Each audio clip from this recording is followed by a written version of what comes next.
The joys and hopes, the grief and anguish of the people of our time, especially of those who are poor or afflicted, are the joys and hopes, the grief and anguish of the followers of Christ as well.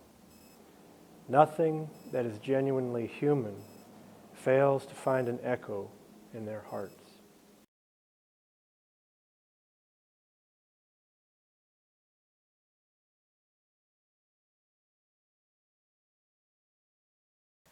The pastoral constitution on the church in the modern world, Gaudium Et Spes, is rightly considered, I think, one of the signature documents of the Second Vatican Council. It was promulgated on December 7th, 1965, one of the last documents to be promulgated.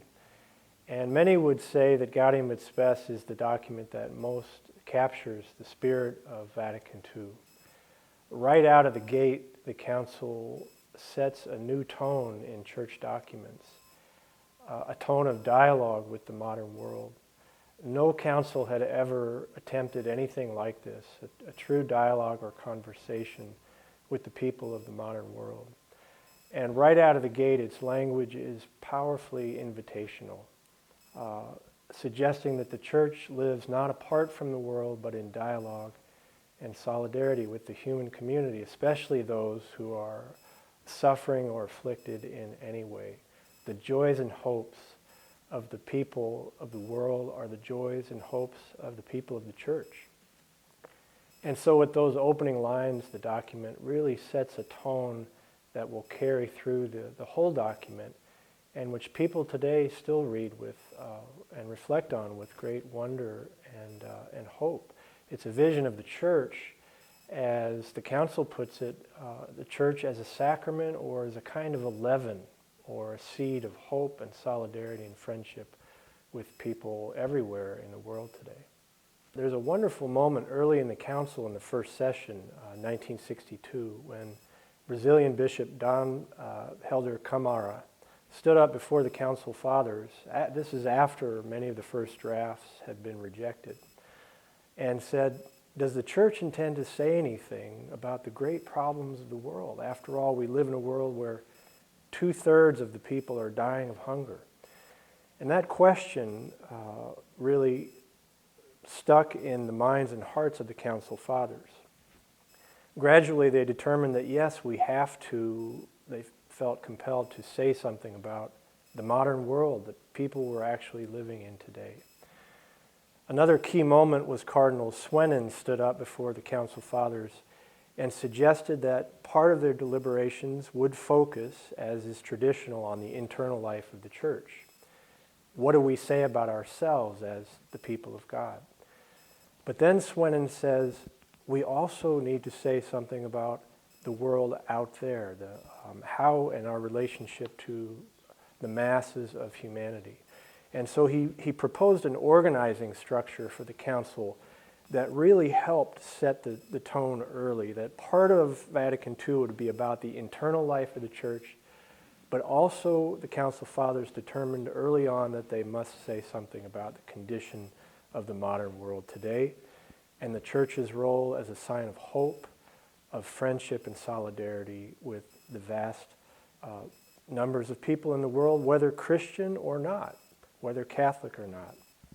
So it was a key moment early in the Council where the Fathers determined to set their sights not just on the internal life of the church, but on the world at large. These were some of the early seeds for the birth of Gaudium Et Spes. And when the document finally came to be formulated, it reflected a couple key things in the life of the church at that moment. One, it was a reflection of the mind of John the 23rd, who had desired to open the windows of the church in conversation with people of the world so that, as he put it, people could see in and we could see out. Gaudium Et Spes accomplished that kind of a dialogical framework, throwing open the windows of the church. Second, the document reflects the church's awareness of itself as a global church, as composed of many cultures, And the bishops themselves felt that palpably as they gathered in St. Peter from all around the world. The document, Gaudium Et Spes, reflects the Church's new awareness of itself as not simply a Eurocentric church, but as a global church, looking outward and gathering into its own membership cultures from all over the world.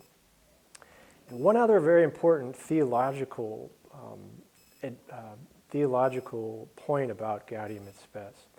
At its heart is the dignity of the human person, the transcendent dignity of the human person made in the image and likeness of God. In a sense, the Church was reclaiming with full force a teaching that goes all the way back to the book of Genesis, to the Bible, to the early church mothers and fathers, and embracing that teaching fearlessly and with confidence that why is the dignity of the human person at the center of the document? Because it is God who desires to draw near to people everywhere. People within the church, people outside of the church. And so Gaudium Et Spes theologically is built on that fundamental trust that God loves all human beings and desires to draw near to every person, and especially to those who are suffering, who are afflicted in any way. And the Church takes that very seriously in this document and addresses very concretely the great concerns and the struggles and the hopes of people in the modern world today. I think both in substance and in style, Gaudium Et Spes remains quite powerful and relevant today. At its heart, stylistically, is a basic trust that the message of the gospel, the good news of the gospel, when presented honestly and openly to people of the world today, something will resonate deeply in their own experience and in their hearts. So the Council Fathers, the kind of language they used, was built on a basic trust that the message of the gospel has universal resonance and relevance. I find that extremely powerful and full of hope with reference to the message of the gospel, the good news, that it will resound in people's hearts. That the life of Christ is one of continuity with the joys and hopes of human beings everywhere. And so Christ, as a human being, the shape of his life will resound in people's hearts when they see it. So the document is built both on a basic trust in God's universal presence, God's grace which saturates the world, but also the life of Christ as a kind of a lens or prism through which human beings recognize their own capacity for love, for solidarity, and for empathy with other human beings, and a desire to shoulder work to make the world a better place, to bring healing and peace to the world. I think the style of the document, for one, is built on a basic trust, that a trust in human life as the locus of God's grace.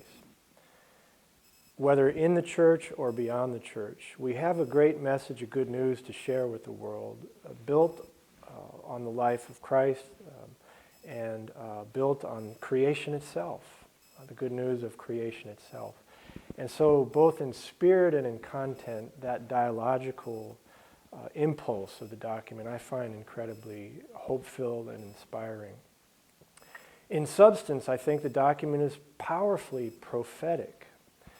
It calls for Christians all over the world and Catholics to strain every muscle to work for peace in the world, to combat war, to end war.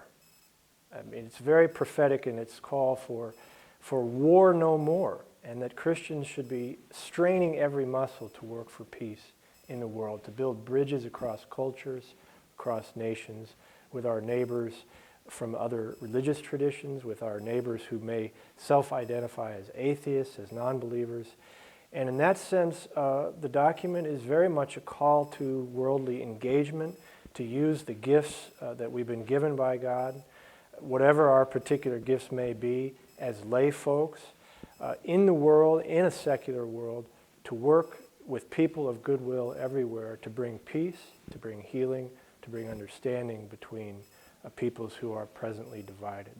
And so in that sense, the document remains today very powerfully relevant and prophetic.